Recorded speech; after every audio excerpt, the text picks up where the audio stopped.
ଅବଗତ କରିବା ପାଇଁ ଏଭଳି ଆମେ କ୍ୟାମ୍ପର ଆୟୋଜନ କରାଯାଉଛି।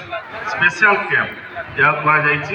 ଏଥିରେ ଆମେ ଦେଖନ୍ତୁ ବିଭିନ୍ନ ବିଭାଗ ତାଙ୍କର ଷ୍ଟଲ୍ ଦେଇଛନ୍ତି। ଆପଣମାନେ ତାଙ୍କର କ'ଣ ଯୋଜନା ଆମ ଓଡ଼ିଶା ସରକାର ଏବେ 2 ବର୍ଷ ପୂର୍ତ୍ତି ଉପଲକ୍ଷେ ଯେଉଁ ନୂଆ ନୂଆ ଯୋଜନା ଆପଣମାନଙ୍କ ଭଲ ପାଇଁ ପ୍ରଣୟନ କରିଛନ୍ତି ସେ ବିଷୟରେ ଆପଣମାନଙ୍କୁ ଅବଗତ କରିବା ପାଇଁ ସେମାନେ ଅଛନ୍ତି। ମୁଁ ଓଭରঅଲ୍ ଗୋଟେ ଅବଲୋକନ କରାଇଦେବି ଯେ ବିଭିନ୍ନ ବିଭାଗ ଯେଉଁ ଅଛନ୍ତି ତାଙ୍କର କ'ଣ ସବୁ କାର୍ଯ୍ୟକ୍ରମ ଚାଲିଛି। ଆମ ଓଡ଼ିଶା ସରକାରଙ୍କର 2 ବର୍ଷ ପୂର୍ତ୍ତି ଉପଲକ୍ଷେ ଯେଉଁ ପ୍ରୟାସ ସେ ଜଣାଇବା ପାଇଁ ଚାହୁଁଛନ୍ତି ଯେ ଯେଉଁ ହିତାଧିକାରୀ ବି ପର୍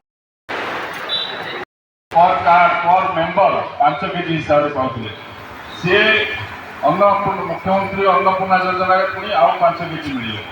ତେଣୁ ଏହି କ୍ୟାମ୍ପରେ ବି ଆମେ ଆପଣମାନଙ୍କୁ ଦେବାର ବ୍ୟବସ୍ଥା କରିଥାନ୍ତୁ। ଯେହେତୁ ମାନ୍ୟବର ମୁଖ୍ୟମନ୍ତ୍ରୀଙ୍କର ଇନାଗୁରେସନ୍ ଅପେକ୍ଷା କରୁଛୁ, ତାପରେ ଆପଣମାନେ ବି ପଞ୍ଚାୟତରେ ସମସ୍ତେ ଚାଉଳ ପାଇପାରିବେ। ତାହେଲେ ଜଣେ ହିତାଧିକାରୀ ଯଦି କାର୍ଡରେ 5 କେଜି ଆଉ ଜଣେ ମୁଖ୍ୟମନ୍ତ୍ରୀ ଅନ୍ନପୂର୍ଣ୍ଣା ଯୋଜନାରେ ଆଉ 5 କେଜି। ଗ୍ରାମ ପଞ୍ଚାୟତରେ ଥିବା ଗ୍ରାମବାସୀ ଥିବା କୌଣସି ବି କାର୍ଯ୍ୟ ଥିବା କୋଉ ବିଭାଗରେ ଯଦି ଅଛି ସେମାନେ ପ୍ରତି ବିଭାଗ ପାଖକୁ ଯାଇ ନିଜ ନିଜର କାର୍ଯ୍ୟକୁ ସେମାନେ ଆଗକୁ ନେଇପାରିବେ।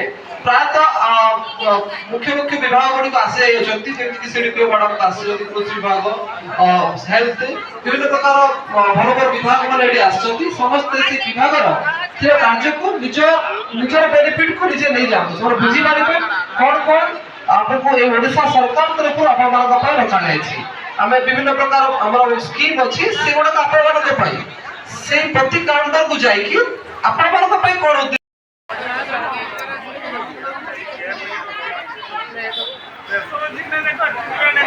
ଆଉ